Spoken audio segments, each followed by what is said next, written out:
Welcome to the Perfectionist Guide to Mothering. I'm Andrea Fortenberry, and I'm here to help you break up with perfectionism, unrealistic expectations, and mom guilt to enjoy motherhood and love this one and only beautiful life God has given you. In these episodes, we will be real, vulnerable, and have fun too. My hope is that you will walk away encouraged and equipped for the hard and amazing work of motherhood.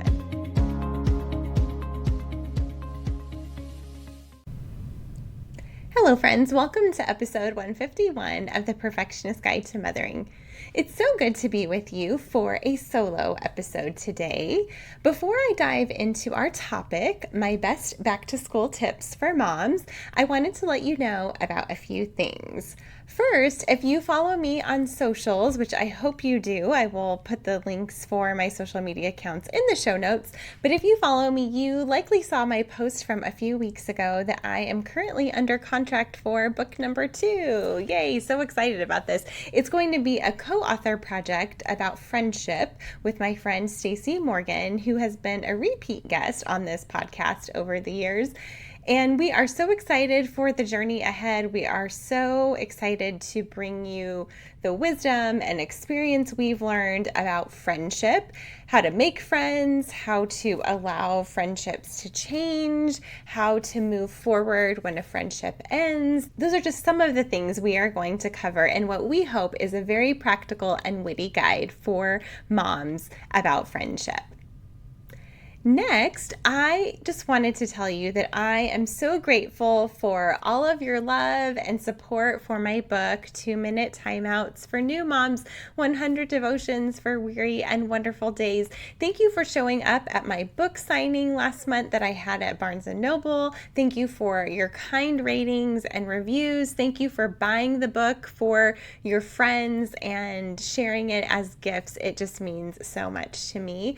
I wanted to share a very kind review that made me smile over on Amazon. So Crystal wrote, "Wow, what an absolute treasure this book is. I believed it to be for new moms based off of the title. After reading several devotions, I had to stop and text a few friends about it. What a gem this book is for all mothers, new, seasoned, adoptive, foster, etc. I especially love the scripture at the start of each day, the wisdom shared, and the guided prayer. 2-minute timeouts for new moms will be treasured and gifted to the mothers in my circle for sure." Well done. Crystal, thank you so much for that kind review. I am just so grateful that you are enjoying it, that you let your friends know about it, and that you took the time to write a review. Listeners, one of the kindest gifts that you can give to authors that you enjoy and follow is to write a review wherever you purchase the book. And then you can also head over to Goodreads if you are on that app for tracking books and finding new books to leave a review there. And truly, it just helps other people when they are looking at books to know what to expect based off of your experience. So when you rate and review, it just means so much. So thank you for those of you who have done that. And I would just please ask that any of you who have the book that haven't done that yet, if you would take 2 minutes to do that for me, I would just be super grateful. So thank you in advance for that. So next, as we are going to dive into the topic of back to school, I wanted to let you know that I have a resource for you, a mom's guide to back to school that is available in the shop on my website. It's only $13 and it is 20 pages filled with helpful planning sheets to help you and your kids thrive this school year. It really is what I wish I would have had as a mom as I prepared to get my kids ready for back to school in years past. So I just want to encourage you to grab that, head over to andreafortenberry.com/shop, and you can grab that and it will be available to you as a digital download. So wanted to let you know that it's there. So I'm going to share some of my tips here in the episode, but again, you can find helpful, practical resources in that guide over on my website. Now it is beginning of August, and my high schooler, he has already been back to school for a couple of weeks. So in Arizona, we start school early, as a lot of our districts are on a modified year-round schedule. And I know in other parts of the country, you're likely starting school in the next couple of weeks. Or if you are on the coasts, I feel like you guys start school after Labor Day. So we're all in the new, if we've already started, you're gearing up, or it's coming a month or so from now, and you're already thinking probably about back to school. And this season is exciting and there's a lot to look forward to, but there's also a lot for a mom to manage and keep track of, right? Like things are starting back up. You're looking at clothes and supplies and what needs to be done. What new rhythms do we need to institute in this season? So I thought it would be helpful for me to give you some of my best tips. I feel like I could probably do a whole series on this topic, but today I'm going to share 7 of my best tips to help you plan for the back to school season. And even if you are already a few weeks in, these things are really helpful for you as well. You haven't missed it because this episode is coming out now and you've already started. Okay, first tip for you is to experience the joy of this season. Years back, when we were preparing for my son to go to kindergarten, I told him I would miss him while he was at school. And he so wisely said, "Mom, don't be sad. You'll drop us off at school, you'll do your work and your writing, and then be happy when you pick us up." It was just so sweet, and what I needed to hear in that moment. Such wise words from a 5-year-old that I have never forgotten. And it's interesting timing because right now I'm reminding myself of these words as I am preparing to drop my daughter off at college in just a few weeks. And while there is sadness and change, there's still so much to look forward to in this season. I'm so excited for her to be embarking on this new chapter. Things will be different at home, but different doesn't have to mean bad. So I want you to think about that for your new season. You may have sent kiddos to kindergarten for the first time, or maybe it's your last kiddo going to kindergarten. Maybe you are sending kids to middle school, and that's a new season full of excitement and change. And then if you're sending kids to high school or their senior year, there's again a lot of change, and change can be hard. But I want all of us to focus on experiencing the joy of the season.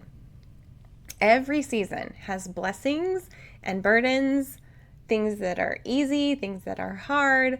But we truly thrive when we focus on the blessings and choose joy despite any challenges that we encounter along the way.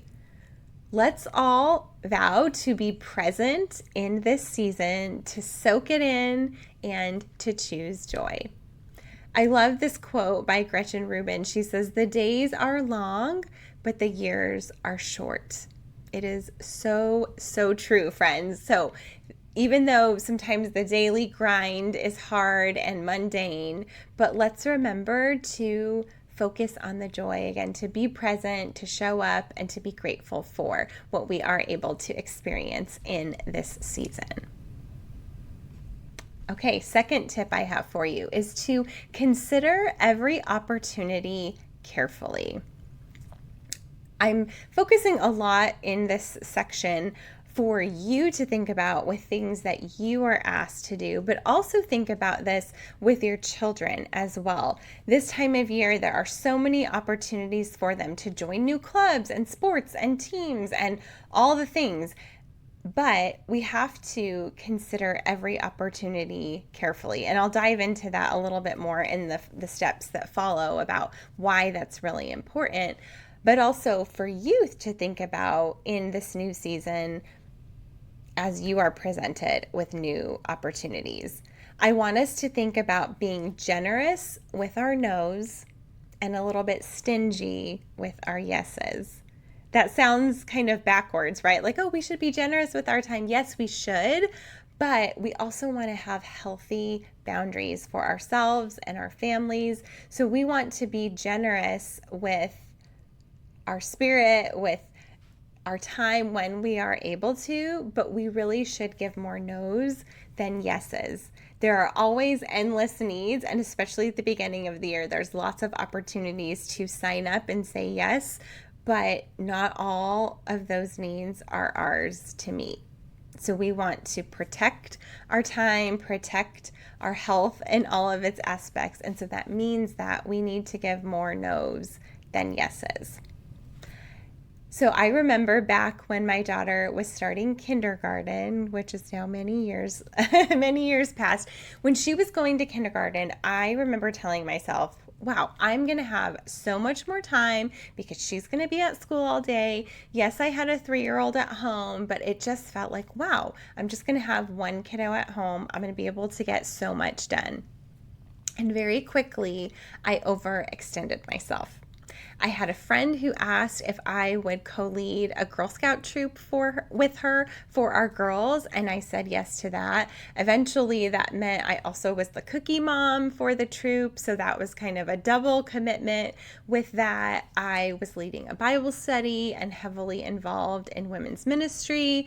I said yes to a lot of things, and the other thing was being the room mom for Lila's class. And so I very quickly filled any extra time that I had with all of these other commitments. And they were all really good things, but too many good things at one time is in fact not a good thing. So I found myself overextended. I found myself constantly having to get sitters for William so that I could do all of these things. And it was just a lot. I probably should have said yes to one, maybe two of those things, but instead I said yes to all of them because, again, they were good things, but I quickly just found myself a little overwhelmed, a little depleted by all of the things I had committed to. And I don't want you to feel that way. So here are a couple of questions to ask yourself as you weigh an opportunity. Again, whether this is for your kids, but specifically for you as a mom. So first question, will you regret saying yes to this later? There have been times when I have said yes to things that I knew I shouldn't have said yes to, but I rationalized it to myself like, oh, it's just this once, like you can make it work. It'll be okay. You don't want to disappoint people. Like this is a way that you can love them by saying yes to this. It's just a one-time thing. You can do it. And then often I would regret it later. Or even especially if it's like a long-term commitment type thing, like over a season or for the year. If you think you will regret saying yes to it later, then don't say yes. Don't say yes to it if you know that later you will feel frustrated that you said yes. Will your family regret that you said yes to this? Is this a commitment that's going to take you away from the family too long or too often? These are things we have to think about because as moms, the things we say yes to don't only affect us, they also affect our families. And you have heard me say on this podcast over and over again that when we invest in ourselves as moms by taking time away, investing in ourselves with money or relationships, that blesses our family. And that is true here. I'm not contradicting myself. Instead, when we're being asked to do something that requires commitment and time in terms of we're serving, we are leading something, like those are the things that we really need to think about in terms of negative effects on our family. Will your family regret that you said yes to teaching a class every week or right? Other examples like that. So we want to just consider how it affects our families. Next question, is there someone else who can help? Back to that room mom situation. I said yes because I didn't think there was anybody who would step up. At least at that point, no one had. So I was like, yeah, I can manage this. I can do it. No one else has stepped up. Likely there is someone else who can step up. There's someone else who can step in. I feel like we are all replaceable at a lot of things, but not at being the mom or wife in our home. So that has to be something we prioritize and then think about if it's like being the room mom or the Girl Scout troop leader. Is there someone else who can do it? Most likely. And give other people an opportunity to say yes and step up and lead. Not every responsibility or ask needs to be ours to say yes to. And leads to the next question, which I kind of already mentioned, are what are the things that only you can do? You're the only one who is the wife to your husband if you are married. You are the only one who is the mom to your kids. Think about the way God has wired you and with the gifts that you have. So there might be things that only you can do in other capacities, but we want to prioritize relationships in this way and think about what are the things that I must say yes to. Again, being a mom, being a wife, those things. And then as you have capacity, you can say yes to other things. Next question, do you have capacity for this in this season? And the answer might be yes, but if it's not, take heart. Because here's the thing I know for sure is that there are seasons to life and motherhood. Seasons change, and so you may be able to say yes in the future to this thing that you are presented with. It just might be something you can't do right now, and that's okay. I want to encourage you, don't say maybe or tell someone, check back with me later, unless you really mean it and need the time to consider the opportunity. And I want to throw that in as well, is take time to consider every opportunity. Talk to your spouse, talk to your friends and ask them, what do you think about this? I presented with this opportunity. What do you think? And get their perspective. There's wisdom in seeking out wise counsel. So it's a good thing for us to do. So I want to encourage you, if you are asked to do something, take that time that you need to pray about it, process, truly consider it, but don't string someone along if you know this is not for me. So don't string them along because you're afraid to say no. It's okay to say no. It's actually a good thing.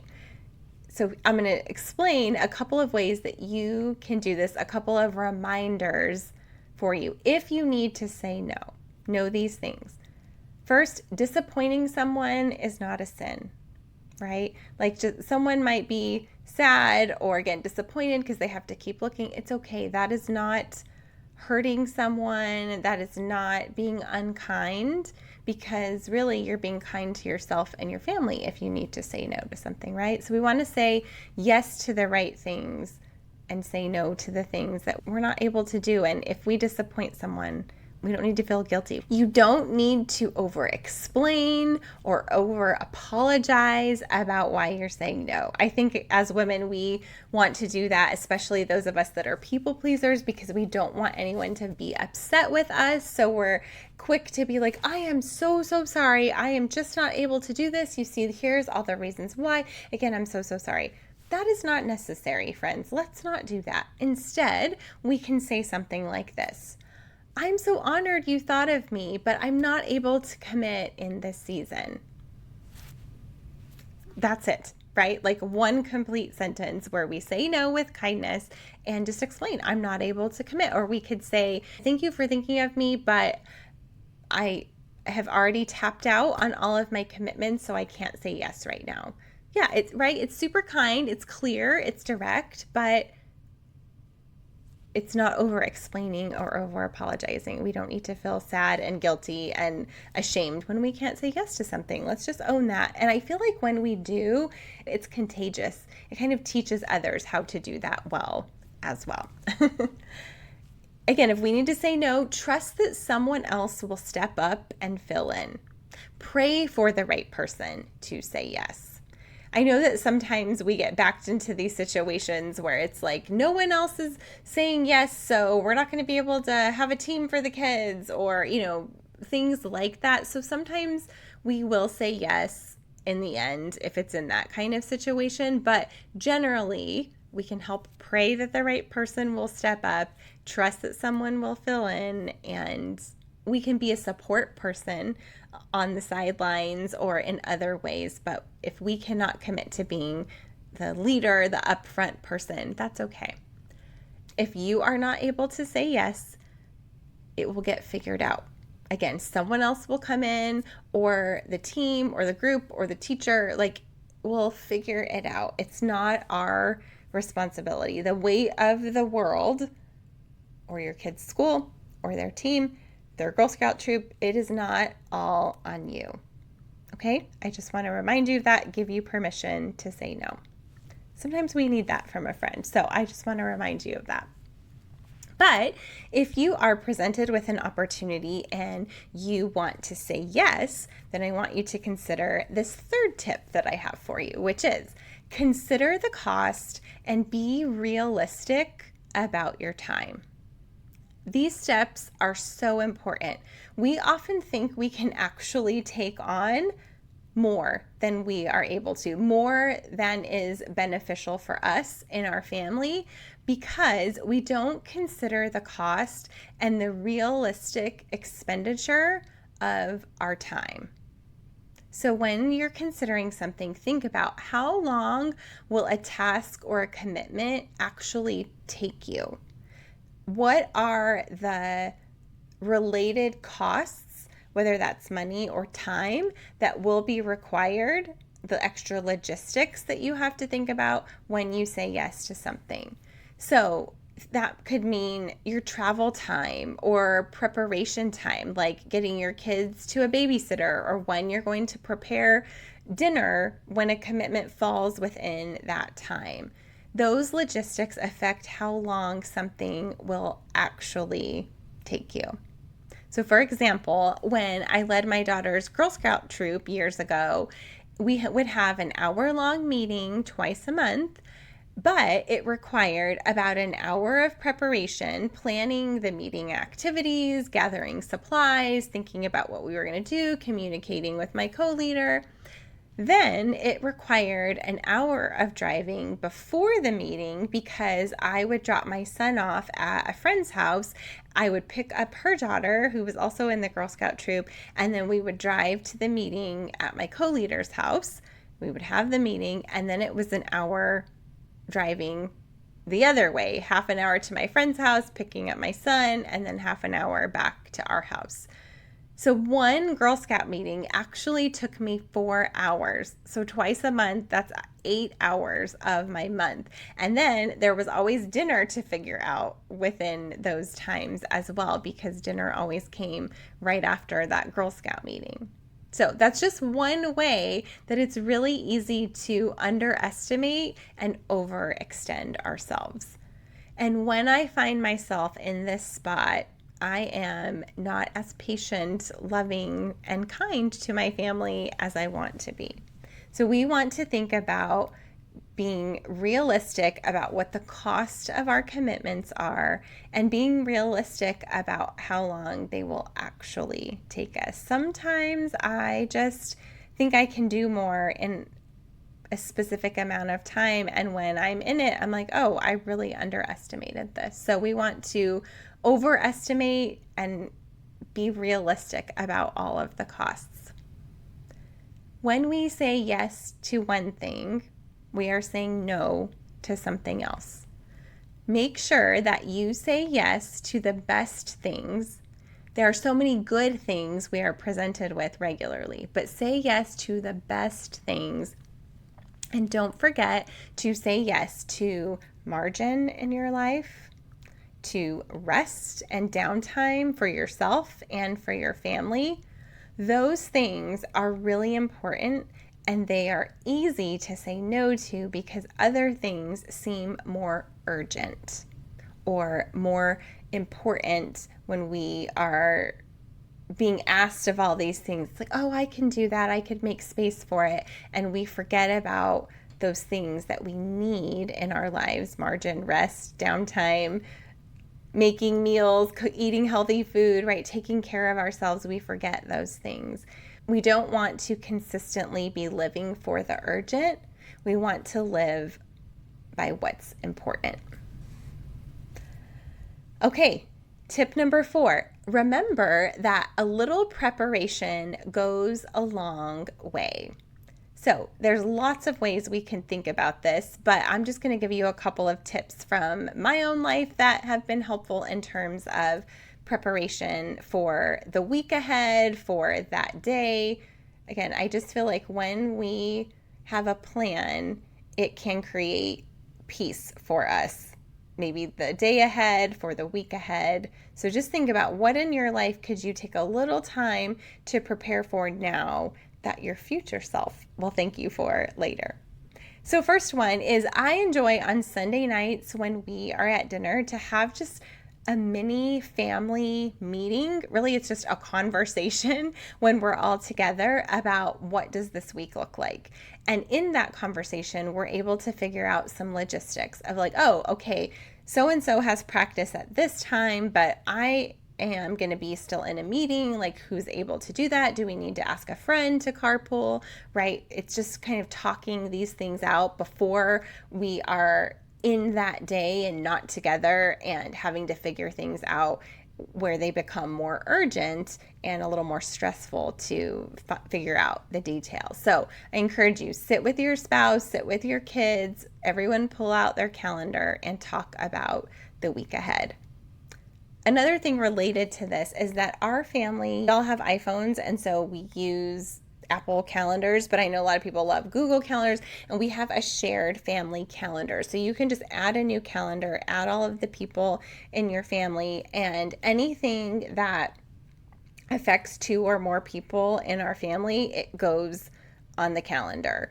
Or something that I want my family to know. For example, when I have book club and I'm not going to be at home, I put it on the calendar so that everyone knows where I am, so everyone knows they're on their own for dinner, that kind of thing. So we put things on the calendar with an alert when it's needed. And even though often I see that as communicating like, oh, I've added this event, we always still review it the week before, because sometimes my husband laughs, like I'll add 5 things to the calendar and he's like, I just hit okay, I don't even read what it is. So we always take that time to try to review for the week ahead. But really, a shared calendar is super helpful. So take some time to discuss the week ahead, and even again at dinner time, like discuss the next day, because sometimes things change. So it's just always helpful to be reviewing logistics and who is doing what at what time.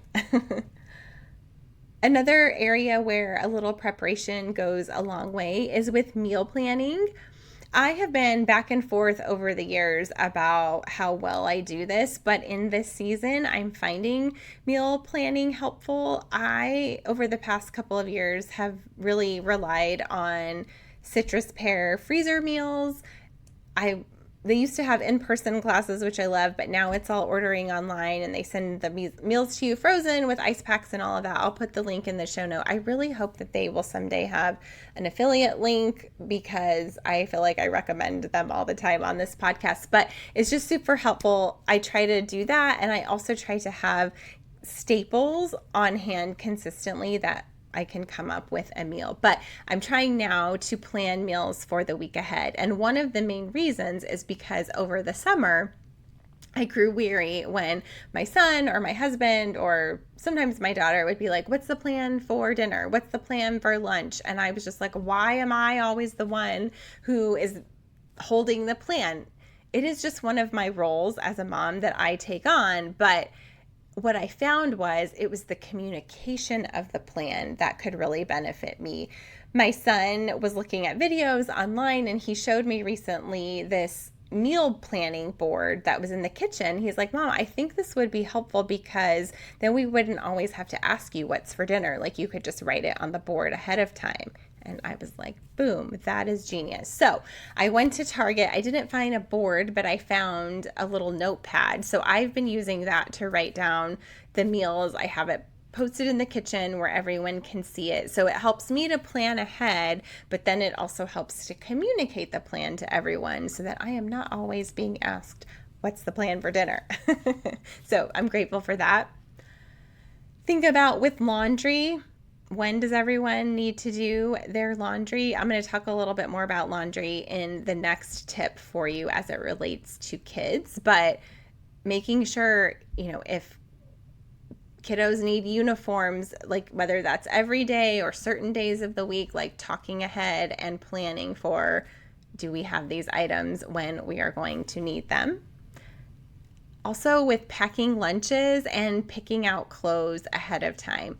What can you do the night before that would set you or your family up for success in the morning. And sometimes something as simple as grabbing 3 items from the pantry and putting them in the lunchbox, even if you need to grab stuff from the fridge in the next morning, like just those couple of things can save a few minutes.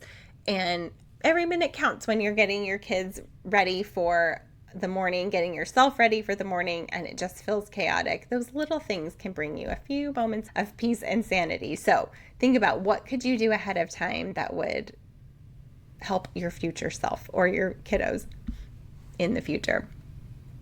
Okay, tip number 5, allow your kids to do for themselves. This is hard because sometimes it's easier for us to just take care of things because it will be faster or less messy. But long term, we are doing our kids a disservice by doing everything for them. And I just want to say, we have to be really careful about this in the cross gender relationship. So dad's doing too much for their daughters and mom's doing too much for their sons. There is just something about those special relationships that mean we will overdo or overcompensate because we just want to show our kids love. So for moms and boys, there's just something about a mom's heart that wants to feed her son or take care of him or do these things that, yes, can be loving in the short term, but in the long run, we may be doing them or our future daughter-in-laws a disservice by always doing everything for them. So as it relates to laundry, I mentioned I was going to dive into this again. So laundry, if your kids can operate a tablet or a smartphone, they can do their own laundry or at least help you with their laundry. In our house, my kids started doing their laundry in about 3rd or 4th grade. And yes, I had to teach them at first and supervise for a while, but it created so much peace in that they are not coming to me complaining, Mom, you didn't wash my uniform, or Mom, where's my band t-shirt? They were responsible for doing their laundry on their own. And I am so grateful that they both take care of it themselves. I don't have to worry about it. Every now and again, I will get pulled into, hey, Mom, can you fold this for me? Or something like that. But by and large, my kids do their own laundry, and I'm so grateful. They know how to do it. My daughter's going off to college fully competent in washing and putting away her own clothes, as it should be, right? But you can teach your small children to do this. Even if you have 4 and 5-year-olds, they can help you pick out matching socks from the laundry basket and put them in their drawer, right? So train your kids early in this area. Allow them to do for themselves. Next one, school supply shopping. As a kid, I loved school supply shopping. Like, it was so fun.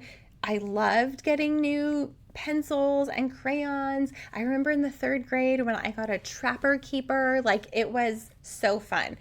But I found that as a mom, years later, there were a couple of years where my kids, we were school shopping and I was just going a little bananas as we were in the busy aisles, as I'm holding checklists and trying to manage both of them for the kids, and they're asking for my approval on every single item, and I'm checking them off the list. It was a lot of overstimulation for me and decision fatigue, right? Like, they're bringing me every item and I'm trying to figure out where to put it in the cart and keep it separate and all of this. It was just a lot, and I found myself not enjoying school supply shopping anymore.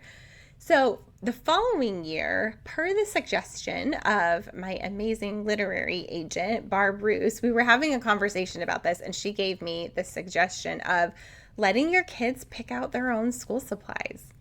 So what this meant is we went to Target. I had them grab their own carts. I took a cart.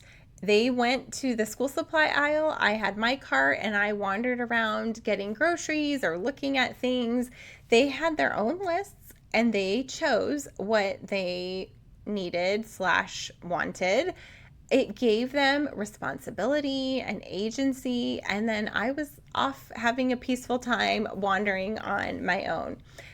We would circle back together. I would look through their selections. I would offer feedback or approval. Like I would kind of review the list and say, hey, you missed a notebook here, or this item is too expensive. Let's pick one less expensive, right? Like I just was able to kind of overview and give my final stamp of approval. And then we would head to the checkout.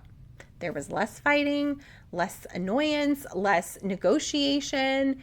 It was wonderful. I didn't have decision fatigue or that sensory overstimulation. The kids were excited about their choices, and it helped them to feel a little more capable and responsible because I entrusted them to find their supplies and make decisions on their own. It doesn't have to look exactly like that for you. Again, we're not going to send our kindergartners on their own to the school supply section, but think about for your family, what can you teach or train your kids to do for themselves? Maybe it's laundry, maybe it's packing their own lunch, maybe it's shopping for their own school supplies or shoes. Yes, we want to keep it age appropriate, of course, but as they get older, as moms, it's important for us to let go of some things so that they can take the responsibility and grow and learn. And when we take on too much, unknowingly, we're communicating that they're not capable. And really, we want our kids to grow up feeling strong and capable and believing in themselves. So some of those ways we can do that, letting them take care of some of these back to school items. Okay, next tip for you is to do the important things right when school starts. Do the important things right when school starts. So that means fill out those forms that come home. Don't let them pile up on your counter and you're going to do it the next weekend. Don't do that. Just fill them out the night they come home, put them back in the folder, or give them to your child to take back to school. Just do that right away so that it's done. You're not procrastinating it for later. It's just done and you know you've taken care of it. One of those things that is included in my mind in these important tasks to do right away when school starts is to buy your child's yearbook as soon as it comes out, as soon as it is available to order. Every year, I see posts in the different Facebook groups I'm in for parents of my kids' schools asking if anyone ordered an extra yearbook because someone forgot to order one for their kids. And I have such empathy for these parents because back when Lila was in kindergarten, I didn't order her a yearbook right away. I waited until the end of the year and then they were gone. And she didn't get one and was bummed because they sold out. In my mind, I'm like, it's just kindergarten, it's okay. And we have all of the other ones because I made sure that as soon as I saw that email come out that you can buy your kids' yearbook, I started doing it right away. So there was no questioning later. So buy it, save the receipt, put it in a folder so you're certain, and you will find it so much better when the end of the year comes around and your kids are wondering, did you order my yearbook? Check. It's already done, off the list, and taken care of. So do those important things. Review your emergency contacts for your kids' school. Year to year, those could change, right? Maybe you've had a friend who has stayed at home and she was your person, but now she's back to work. So someone else needs to be on that list, right? So those are just some important things to take care of right away. Again, sometimes it's the urgent in life that crowds out our time to work on important things, but we want to make sure we take care of the important things. So again, that could be buying the yearbook, updating that contact list, turning in the syllabus that you need to sign, paying a fine or fee that your kid has for a class, and just we want to take care of it, have it checked off the list so that we're prepared and ready for the school year ahead. So quick review of my 6 tips for you, and experience the joy of the season. Consider every opportunity carefully. Consider the cost and be realistic about your time. Remember that a little preparation goes a long way. Allow your kids to do for themselves, and then do the important things right away when school starts. Also remember, as we're wrapping up this section, is that remember that new rhythms take time to develop. Give yourself and your kids so much grace to figure out what works in this new season. Even though there's so much excitement about the year, there's often trepidation, there's often just tiredness of getting into that back to school schedule. So have so much grace for your kiddos and for yourself. Know that I am praying for you, and I pray that you and your kids have a wonderful school year ahead. Okay, so now I'm going to give you some recommendations. So here is what I have been reading lately. I have found that I've been reading a lot lately, which I am enjoying so much. I feel like when summer started, that's really when I got to get going on my reading, because having a daughter in her senior year and graduation and all those things, just was not reading a ton. But reading is a practice that I love. It keeps me grounded. It feeds my love of words. So this summer I have really been able to dive in, and I have loved it. I have read a couple of fiction books that I would love to recommend. First is Theo of Golden. So I feel like maybe I'm a little behind on the Theo of Golden train. I had seen a bunch of people talking about it earlier this year. Jennifer Dukes-Lee, who was on my podcast, she's kind of said she was reluctant to recommend it, and she almost stopped reading it. So that made me really intrigued. I was like, why is this? I really want to find out for myself. So when it was my turn to pick a book for book club, I chose Theo of Golden and really loved it. Just yesterday, I finished Remarkably Bright Creatures and really enjoyed reading that. I started watching the Netflix movie last night late when I was staying up waiting for my daughter to get home and had to pause it. So I'm going to actually try to finish it over the weekend. Loved both of those books and highly recommend them. You can also head over to my Instagram to see the reel I created off of my Theo of Golden book club night. Like when it's our turn to pick, we host, and so I did some fun things. I made a fun dessert. I put together a fun little gift for all of my friends. So you can head over and see that. I'll link it actually in the show notes if you want to check it out. If you read Theo of Golden and are hosting book club, you can grab a few ideas from my post. I read a couple of nonfiction books as well. I read Procrastination Proof by John Acuff. I love his content. He's just so practical. He's engaging, and I feel like he's always writing the stuff that I need. I already feel like I need to read that book again, so it's going to be one I come back to over and over. I also read How to Love Your Morning by Jennifer Dukes-Lee, which again, she was on the podcast, and I will link that episode in case you missed it. But her book is just so great about how to love our mornings, even and especially if you don't consider yourself a morning person. She encourages us that because we are made in God's image and God made mornings, that we are all morning people. And she gives really practical, helpful ways that we can learn to love them more. I love her work. I have just been a huge fan of hers, and I'm so grateful that she's actually the acquiring editor on book number 2, which is just a fun fact to share with you. And this means that I get to work with her on the project. So blessed, so grateful, so excited for that. Next one, what is a product, service, or practice that makes my life easier? Okay, so I learned this tip from a friend. It's a practice that helps me to manage my photos a little bit better. You could start this any day of the year. So pick your day. Today is August 8th. Grab your photo app, open it, search for August 8th, and then you can see all the photos of all the years that you've taken, and you can clean them out. It takes like 5 minutes a day to do this.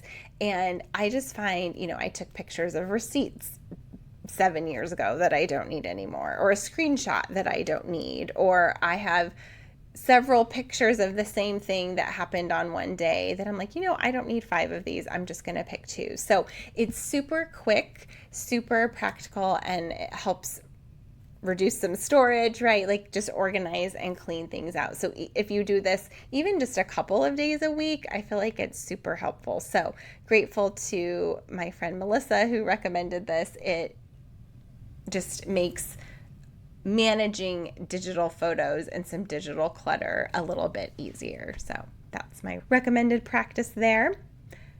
Next one, a go-to meal that my family loves are burrito bowls. I will post the link to the recipe that we use. A friend of mine, Jody, shared this with me years ago. We were over at her house for a play date, and she was making this meal to take to a family who had just had a baby in her church, and was like, hey, do you want to taste it? And it was so good. My family loves it. It's now my go-to meal to give to other families, and I make it probably every other week in our house. I omit a couple of things like onions because my husband doesn't like them, and then I hardly ever put a bell pepper in there because that's not something I keep on hand all the time. But all the other things I always have in the pantry, stocked and ready to go, and we serve it with tortilla chips. Everybody loves it, and it actually makes really great leftovers as well. So highly recommend that recipe. I will link it for you in the show notes. And then last thing, here's what God has been teaching me in this season. I am learning to let go of what was and embrace what is new. So I already mentioned earlier in the episode that in a few weeks we are going to be dropping my daughter off at college. I am so excited for her, truly, because I remember the excitement and the anticipation of the college season of life, and I'm so blessed that I had a great experience, and I am just praying that she has a great experience as well. Again, exciting. It will be change for sure, but I'm remembering that not all change is bad. The three of us left behind at home are going to miss her deeply, but I'm grateful she'll only be about an hour away, so we will still get to see her occasionally. We're going to figure out our rhythm as a family of four and what it means to spend time together and see each other, but it will also mean some new rhythms for my husband, my son, and myself, who will be at home. I feel like a lot of the grief has already been happening throughout this whole past year of her being a senior and graduation and all of those things. So we'll see how I actually am when I drop her off. I found in other seasons, like when she was going to kindergarten, I experienced a lot of anticipatory grief, and then it was like, okay, we're doing this. Of course, shed some tears on that first day of kindergarten, but then it's like, okay, we're stepping in to what is new and learning what that looks like. So I feel like we're living in that right now. It's interesting. When I was a senior in high school, the song Wide Open Spaces by the Dixie Chicks came out. Love that album, love that song. I felt like it was my anthem for leaving my small town to head to college. Now I am living out the perspective of the mom from that song. Like, how crazy is that? But here I am as that mom looks out the window as she's leaving her girl, and she says, it didn't seem like that long ago when she stood there and let her own folks know that she needed wide open spaces. It's crazy how fast the years go. Like, just mind-boggling that now I am the mom in this scenario. I'm so grateful for the privilege of raising my daughter. I am so proud of her, and I am so excited for what God has next for her. Feeling a few tears now as I'm saying this. Whenever there's a life change, I try to ask, what does this make possible? My daughter leaving for college makes possible that I might have some free time. Maybe now that I'm saying this, I'm like, I am writing a book in this season, so maybe not as much free time, but I am weighing my yeses, like I mentioned earlier, just like I'm encouraging you to do, looking at commitments, at opportunities that come up, and weighing my yeses and nos. One yes that I recently made was signing up for an adult tap dancing class. I loved tap dancing as a little girl, was my favorite. I've taken classes off and on since college, I think maybe 3 or 4 times, and have not been able to do that in about 8 years or so. It's something that brings me so much joy, and I'm grateful that in this season I am able to say yes to that. Launching a child, whether it's into kindergarten or college or a new school or a new season, new milestone, means that new opportunities await.